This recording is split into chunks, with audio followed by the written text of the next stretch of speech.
How's it going, guys? James the Crypto here, and today we are actually going to be talking about the elephant in the room, the biggest problem right now with Bitcoin, at least one of the biggest problems right now with Bitcoin, as you guys see in the title and as you guys see on the screen right here, Bitcoin average transaction fees. We are going to be talking about Bitcoin's transaction fees. Why are they growing? What does this mean?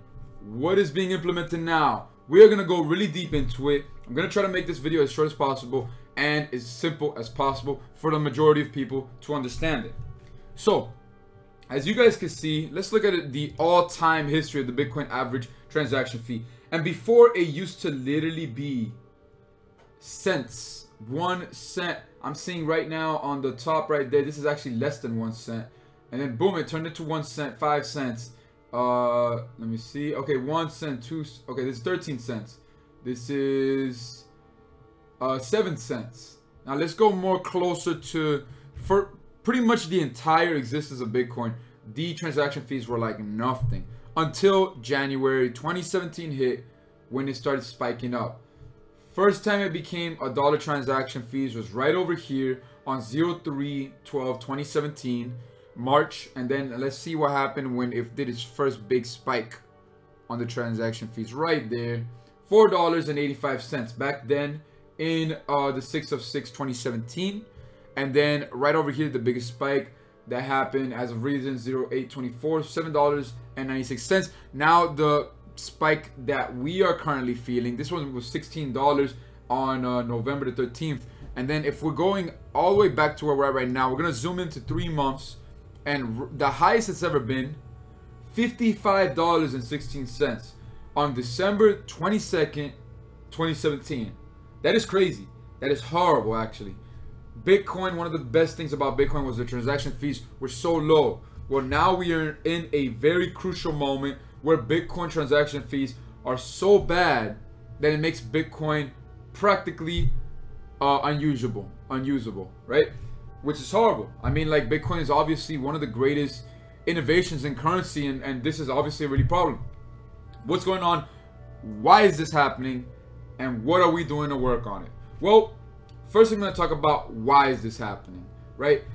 If you guys didn't know, transaction fees are choosable. You know what I mean? Like, you could choose how much of a transaction fee you want to put. You could literally put no transaction fee. You could put $5. You could put $1. But here's the problem. If you were to put that low of a transaction fee, what happens is you are way down in the queue, right? Miners prefer big transaction fees. That is what all the miners prefer. So they are constantly looking for, okay, who did the best transaction fee? We're going to put him on the top of the list, and then his is going to be transferred the quickest, right? So why are transaction fees so high if we can choose how high we want transaction fees?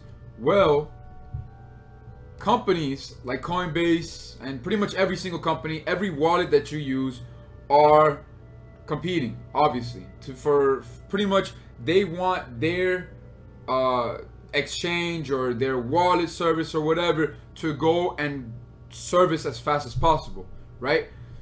Problem with that is the transaction fees are high. Okay, also, it's not just that, there's also another thing that's creating transaction fees so high. When people are paying a certain amount for transaction fees, right, and you're paying less than what the average people are paying, it's gonna take your transaction a very, very long time. By the way, that's also why, for example, Hashflare, that company takes so long to process transactions, whereas companies like Coinbase is so quick. Look at the difference in transaction fees, guys. Coinbase charges you, let me show you guys real quickly. We're gonna go to accounts, we're gonna pretend we're sending, and let's see, let's enter a BTC address. We're gonna go to my Exodus wallet, and I'm gonna click receive right over here, copy that address, enter BTC address, and to send $1, it takes me $22.27 to send $1. That is obviously very, very bad. Now let's reverse it. Let's look at Exodus transaction fee.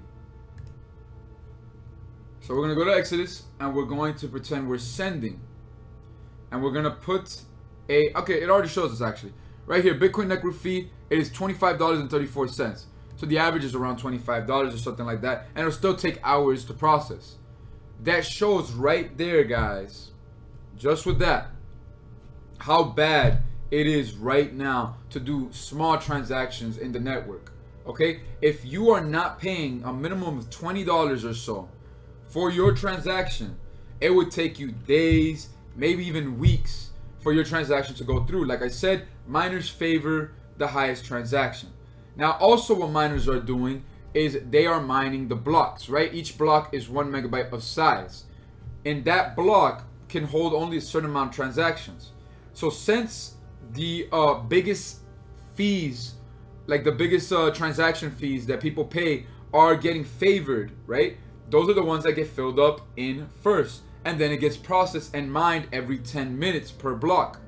Okay, so what happens? Well, if you have a smaller transaction fee, this is why the unconfirmed transactions are happening, by the way, then you're gonna be all the way in the bottom, while all the people that are paying around $20 or so are getting favored and being put to the top.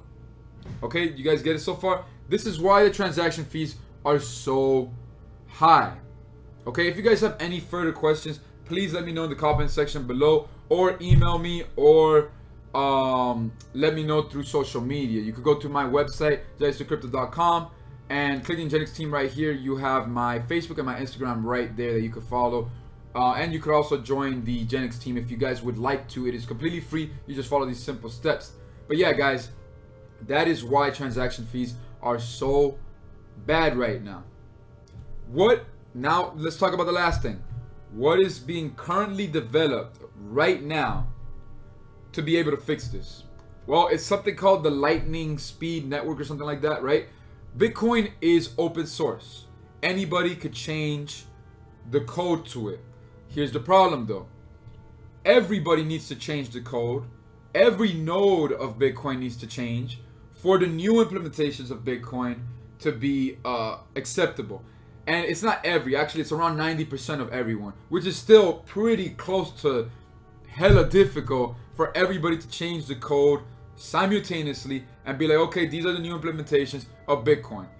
That is the big problem right now with Bitcoin, guys. We need everybody to change the nodes so that we could support the Lightning system thing.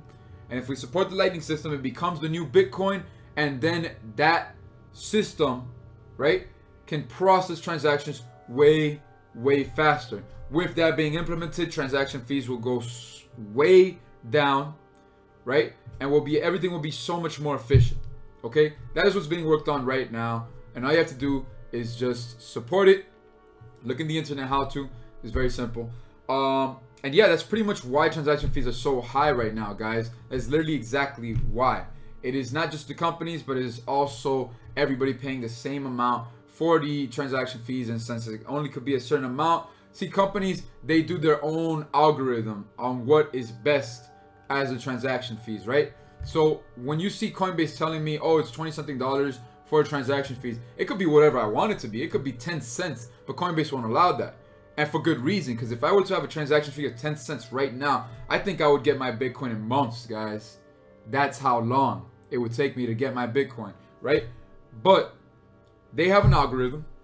Almost every main company has an algorithm, and they pretty much say, okay, well, this is the transaction fee that could be right now, right? So that it can't be that slow for our customers, okay?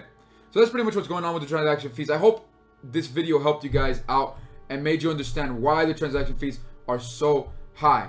So I hope you guys enjoyed this video. I do daily cryptocurrency videos, guys, so make sure you guys subscribe. I have passive income ways that I use myself in the description below, so make sure you guys check that out, and I'll be seeing you guys on my next video. Take care.